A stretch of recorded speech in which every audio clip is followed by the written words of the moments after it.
Selamat datang di Monday Morning Motivation ya. Semangat pagi, Pak Darmadi apa kabar? Luar biasa sekali, ini hari Senin ini saya rasa semangat minta ampun ini. Semangat terus ya, karena kita geber habis Pak Dar ya. Geber habis nih Pak. Iya. Apalagi hari ini kita mau bicara ini Pak. Iya Pak Darmadi, saya punya pengalaman dan sekaligus pertanyaan nih ke Bapak ya. Oke. Apa nih Pak? Saya kan pegang training Pak, saya ketemu banyak agent, banyak lah ya. Ribuan ya. Oke. Nah, menariknya Pak Darmadi, dari ribuan agent itu saya lihat, wah ini orangnya hebat nih ya. Ada yang hebat? Hebat ya, skillnya hebat gitu ya. Tapi kok suksesnya biasa-biasa aja. Prestasinya gitu. Ternyata tidak mencerminkan kehebatannya dia. Itu dia. Ya. Nah di sisi lain Pak, ya, saya juga ketemu orang yang kelihatannya biasa aja, skillnya juga biasa aja lah. Ya, kalah sama yang tadi pertama tuh ya. Tapi dia sukses. Prestasi bagus. Ini kenapa nih Pak, menurut Pak Darmadi, kacamata Pak Darmadi? Kalau saya lihat sekilas ini sebenarnya ada satu unsur penting yang kadang-kadang banyak orang terlewatkan ya. Ini masalah branding Pak. Branding? Iya Pak, branding Pak. Nah ini branding ini banyak orang bisa buat produk bagus, tapi belum tentu dia belum tentu bisa memarketing produknya dengan bagus. Setuju. Dan bahkan ada orang sebenarnya produknya biasa-biasa aja sih, tapi dia pintar memarketing ya, memarketing produknya sehingga produknya itu laris. Dan dia bisa charge lebih mahal lagi. Nah ini challenge untuk kita semua, apalagi di dunia industri real estate begini ya. Agent, ketika Anda mempunyai skill yang bagus itu sebuah nilai tambah. Namun kalau Anda nggak bisa menjual diri dengan baik, ya itu juga akan menjadi bumerang bagi Anda dan Anda nggak bisa sukses nih Pak. Wow. So hari ini kita akan ngomongin tentang. Ini kebetulan nih Pak David ya. Saya waktu di awal tahun 2022 itu saya membaca satu artikel dikirim sama seorang kawan gitu ya, di Facebook gitu. Dan ketika saya membaca artikel itu, saya mulai tiba-tiba menyamakan persepsi dengan apa yang Pak David tanyakan. Nah, cerita yang dikirim ke teman saya itu dia menceritakan seorang pemain biola terkenal ya. Mungkin teman-teman kalau Anda bisa cek, ada seorang pemain biola terkenal asal Amerika ini namanya Joshua Bell. Kenapa dia terkenal Pak? Dia adalah salah satu pemain biola yang mampu memainkan beberapa lagu yang dikarang oleh komposer klasik yang bernama Johann Sebastian Bach. Johann Sebastian Bach. Ini yang banyak klasik nih Pak ya. Nah, Johann Sebastian Bach itu ya punya banyak lagu Pak. Ada lagu yang gampang, tapi ada beberapa lagu yang sulit dan tidak banyak orang bisa mainin, ya kan? Nah, Joshua Bell ini salah satu yang bisa memainin lagu ini. Tentu ya, kalau orang-orang kaya Pak, biasanya senangnya lagu klasik Pak ya. Jadi marketnya bagus dia Pak. Betul. Jadi dia satu hari melakukan sebuah konser ya di Washington DC ya, di sebuah ballroom klasik ya untuk orang-orang pecinta musik ya, tempatnya khusus tuh Pak ya. Biasanya begitu ya. Nah, itu jual tiketnya yang paling murah itu hanya $100. Jual tiket paling murah $100 dan itu music hall itu penuh Pak. Karena siapa yang tampil? Joshua Bell. Dan dengar Pak, dia pakai biola yang one of the most expensive Pak. Harga biolanya itu 50 miliar. Waduh, ngeri. Kali 50 miliar belum gesek udah bunyi gitu kan ya. Dan dia tampil dengan megah, dia memainkan lagu-lagu sulit dari Johann Sebastian Bach, tentu standing ovation. Penonton happy, dia happy dapat duit banyak ya. Nah, setelah dia pulang, salah satu promotornya tiba-tiba ingin membuat sebuah kayak charity gitu. Dia bilang, Joshua Bell, tuh orang-orang yang menikmati lagu klasik kan kebanyakan orang kaya, ya kan? Kamu tuh orang udah terkenal, udah kaya, udah hebat. Kadang-kadang bagikanlah ilmu kamu itu kepada orang-orang yang orang biasa aja, orang awam, yang kerjanya dengarnya lagu-lagu pop gitu kan? Nah, Joshua Bell merasa tertantang. Dia bilang, saya tertantang gitu. Tapi kata orang itu, tapi kita nggak mau Anda tampil sebagai Joshua Bell, itu kan mengacaukan. Karena kita pengen Anda tampil di subway station. Jadi kita akan buat Anda menyamar seperti anak muda biasa lah, pakai topi gitu ya. Kayak bukan orang siapa-siapa aja. Nah, tolong ya, kita kasih kamu waktu 45 menit untuk tampil nih ya. Mainkan tuh lagu Bach yang susah itu ya, supaya orang-orang di station itu bisa nikmatin gitu ya. Ya, Joshua Bell pikir, why not? Ini di tahun 2007 nih Pak ya. Dia bilang, why not ya, coba deh. Kasihan nih, orang kaya aja terperangah permainan saya, apalagi orang-orang biasa. Dia bangga banget Pak. Nah, 2 hari kemudian setelah konser itu dia menuju ke stasiun MRT ya, subway itu ya. Kemudian dia seperti ya pemusik-pemusik jalanan lah, membuka kotak biolanya, mengambil biolanya, dan seperti biasa pemusik jalanan tuh berharap ada tips nih Pak ya. Dia bermain. Dan dia bermain nggak sebentar Pak. Dia bermain 45 menit. Jadi cukup banyak exposure ya. Dan dia bermain pada siang hari. ya di mana orang rame kan stasiun itu kan. Nah, oke, setelah dia bermain 45 menit Pak, ini yang menjadi mengesankan bagi saya adalah hasilnya Pak.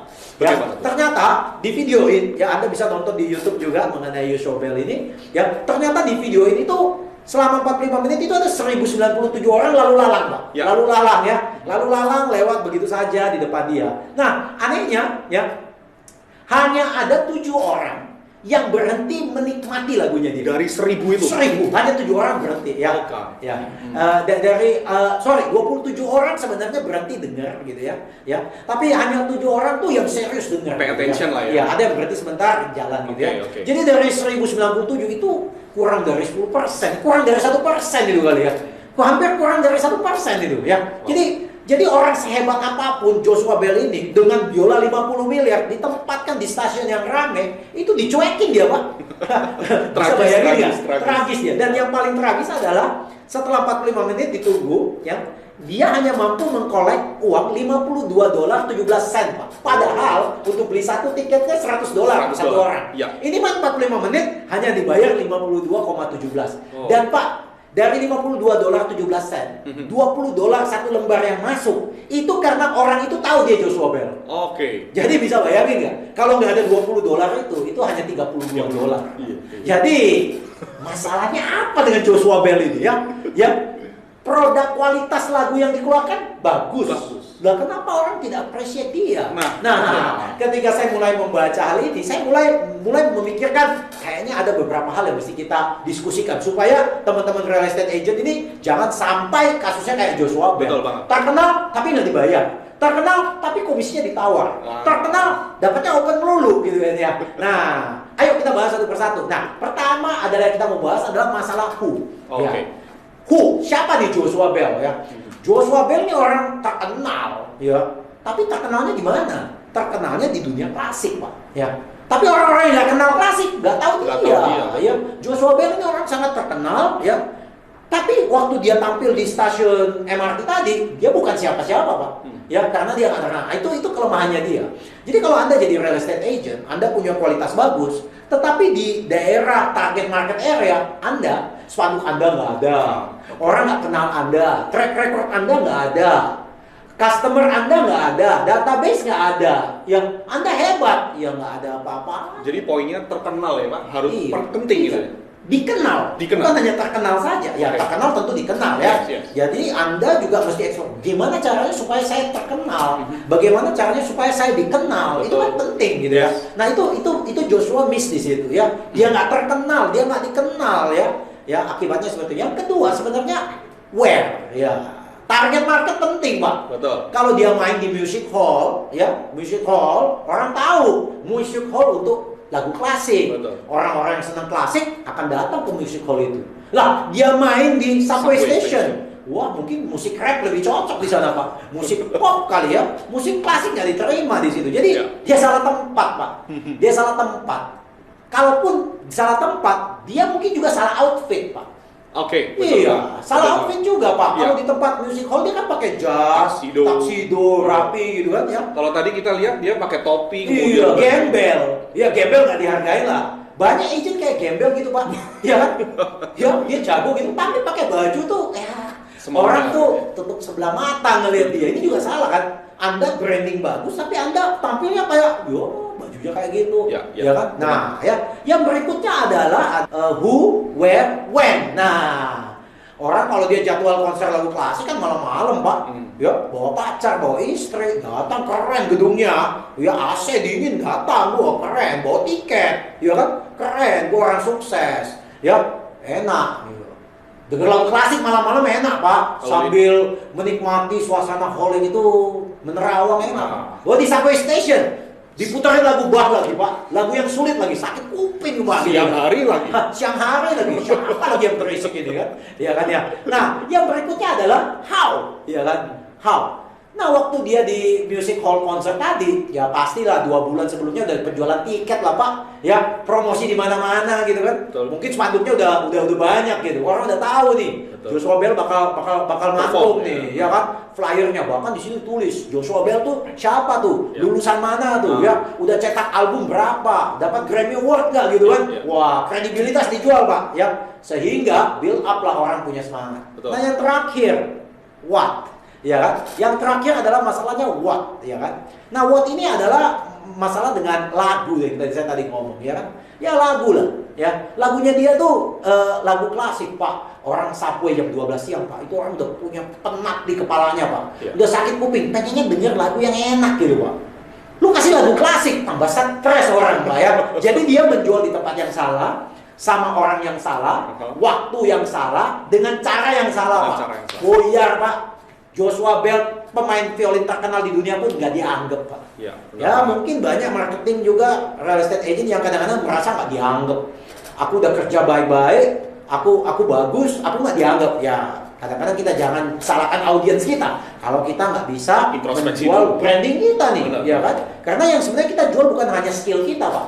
Kita jual branding. Nah itu dari salah satu cara berpandang pakai W dan H tadi, Pak, ya. Betul sekali, Pak. Who, where, when, how, and what gitu kan ya. Dari Joshua Bell punya story, Pak. Tadi Pak Darmadi udah jabarin ke kita poinnya ada who, where, who, when, how, and what. Nah, selain itu, Pak. Nah, kita bisa tinjau dari marketing mix juga, Pak, ya. Saya sangat yakin banyak marketer di depan ini tahulah yang namanya marketing mix ya. Ada 5P itu, Pak. 5P, Pak. Nah, kita coba bahas dari sisi marketing, karena kita orang marketing kan. Betul, yang P pertama adalah people. People nih. Gimana maksudnya, Pak? People ini audience. Nah, Joshua Bell salah pilih audience.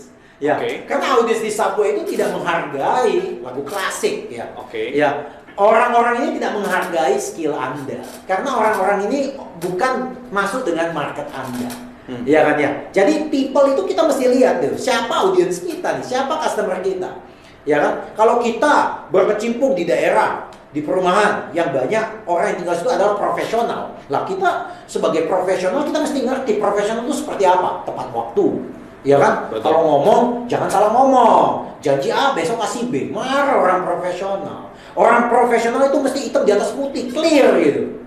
Beda kalau kita punya customer itu adalah pedagang semua. Wah, pedagang pengennya apa? Cuan, ya kan ya. Kalau bisa komisinya dia tawar habis-habisan. Nah, kita udah mesti siap nih ngadepin orang-orang kayak begini gitu kan ya.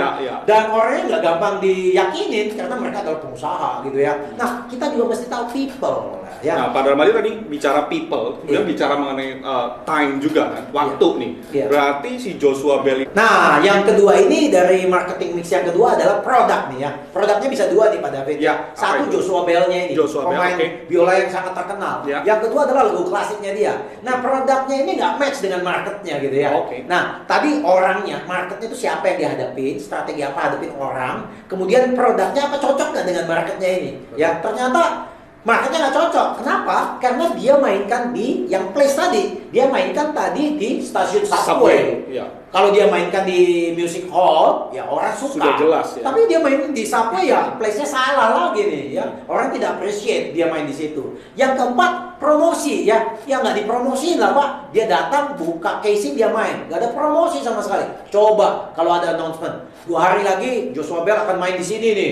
Pemain biola terkenal, pemenang Grammy umpama seperti begitu. Ya rame pasti Pak. Nah, promosi kurang Pak. Banyak agent juga kurang promosi Pak. Akhirnya ya orang nggak tahu properti itu mau dijual, ya kan ya. Dan yang terakhir yang penting nih Pak, price Pak. Ya, price itu penting sekali Pak. Ya karena ini gratisan Pak. Jujur Pak, apapun yang gratisan tuh nggak dihargain Pak. Nah banyak agent itu gaya gratisan gitu. Tapi kan orang senengnya yang gratis Pak. Nah yang gratis komisinya ditawar lagi. Makin murah, dia pikir dia makin gampang jualan, nggak juga. Ya. Nah sebenarnya customer kita kadang-kadang appreciate kita ketika dia menawar komisi kita dan kita mampu menjelaskan kenapa komisi kita tuh seharga sebegitu. Betul. Nah dia mungkin bisa menanggapi hal itu gitu. Ambil contoh nih, umpama kita ngomong karena komisi kita tidak bagus, akibatnya membuat kita sulit untuk kerjasama dengan agent lain. Yang akibatnya membuat propertinya lama terjual. Betul. Nah, customer ini mau rumahnya cepat laku, ya dia bilang mungkin ya kalau begitu nggak apa-apa deh, komisinya juga bagus supaya cepat terjual. Nah, ini masalah price ini hati-hati nih. banyak agent tuh jual murah, jadi akhirnya jadi agent murahan gitu ya. Nah agent murahan ya nggak mungkin lah kayak Joshua Bell nggak akan terkenal. Nah pembelajaran kita sebenarnya dari masalah-masalah seperti begini adalah hati-hati dengan branding Anda. Ciptakan branding yang bagus. Ciptakan branding yang cocok dengan Anda gitu ya. Kalau Anda mau jual rumah 5M, 10M, jadi agent yang cocok, ngerti. Orang yang punya rumah 5, 10M tuh ngomongnya seperti apa sih? Latar belakangnya seperti apa sih? Penampilannya kapan seperti waktu apa? datangnya?